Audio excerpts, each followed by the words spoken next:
There we go. How many receptions for? By the way, Catch, can I say it's time to put some respect on Brenen Thompson's name? This guy no longer needs to be the afterthought in this receiver conversations because Xavier Worthy, Jordan Addison, Isaiah Nayer, this and that. Catch, tell the people what this guy did over the weekend. Well, what this segues, whether or not we want to completely go away from Addison or not, we can always go back to it. One of my overreactions, and it may not be an overreaction today, I think Brenen Thompson should have been a 5-star. In retrospect, what we know about Brenen Thompson is that he's the fastest player in the history of West Texas and the Panhandle, and he wins the 3A state championship in the 100 meters with a 10.24. He wins the 200. We are talking, and there probably aren't 5 kids in the country that were major prospects across the country that have that kind of speed. That is, as soon as he joins the team, he's faster than everybody on the Texas team. One of the questions that Sark was asked last week was who he thought his fastest guys were.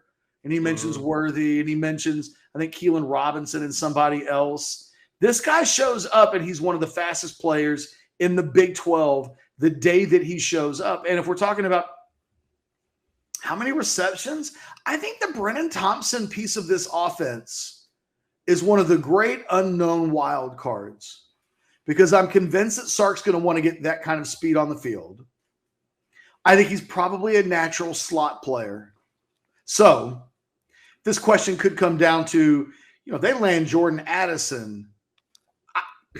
He ain't coming off the field very often.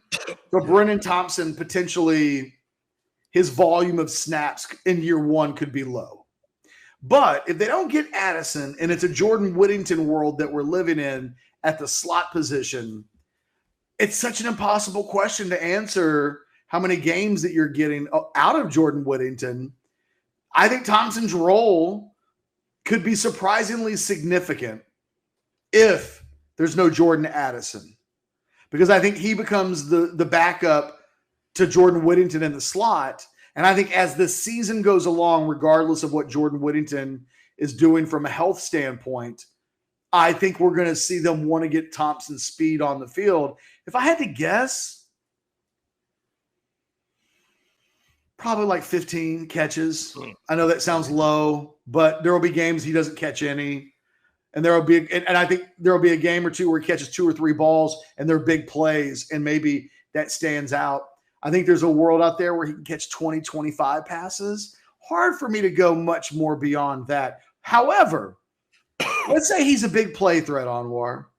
Yeah. And let's say he averages 20 yards a catch, which is really freaking good, but it's not like disgustingly good, right? There were guys last year that were averaging 30 yards a catch, and that is disgusting. Let's say he averages 20 yards a catch and he catches 20 passes. He could have a stat line that looks like 20 catches, 400 yards, 4 or 5 touchdowns. That's one of the best freshman seasons in the history of the school. I mean, don't let what Xavier Worthy did last year feel mainstream and easy to pull off. A 2,405 year for Brenen Thompson as a true freshman would be one of the best freshman wide receiver seasons in the history of the school. So the numbers sound a little modest, but, I think that it would be an unbelievable trampoline for him going into next year when he, I think Jordan Whittington is going pro after this year. If he can play in 9 games, he's going to be 23 next. If he were to come back next year, I think he'd be 23 or 24 going into another year. Nobody wants to be the 23, 24-year-old dude in the college locker room. You want to be getting paid at 23. So I really believe that a Jordan Whittington in his 4th season in Austin has a big year. And can stay healthy. I think he'll go off to the NFL. And I think that Brenen Thompson then takes a monstrous position in the Texas offense where he'll be an incredibly important piece of the offense with Xavier Worthy and what would be Worthy's last season in Austin, and maybe Quinn Ewers' last season in Austin. So you can see a world where even if he has modest numbers this year, modest numbers could propel him into an incredibly significant role in 2023. Yeah, because there's a second component to that catch that I was thinking about as in the conversation, which is also the punt return component of that catch. And it's that begs the question, and it'll be very interesting come the fall. We know Deshaun Jamison takes the punts, and we feel like he's got a future potentially in the NFL. We feel like that's probably his upside as far as NFL is concerned. Special teams contributions. We know Xavier Worthy can do it. We know Keelan Robinson can do it.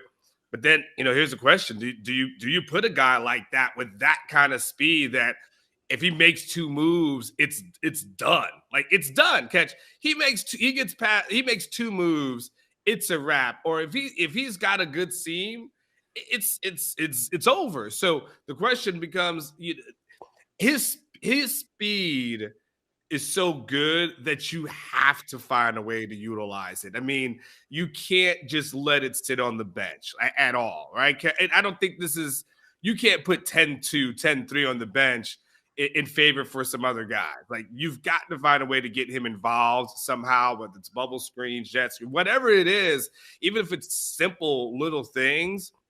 He's way too fast, way too fast. He fits the mold perfectly of what Sarkisian. And catch, we've talked about this before.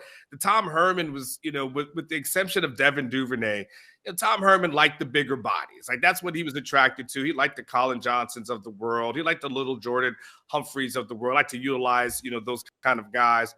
He enjoyed that. I'm not saying he recruited all of them, but that's kind of what he really looked forward to.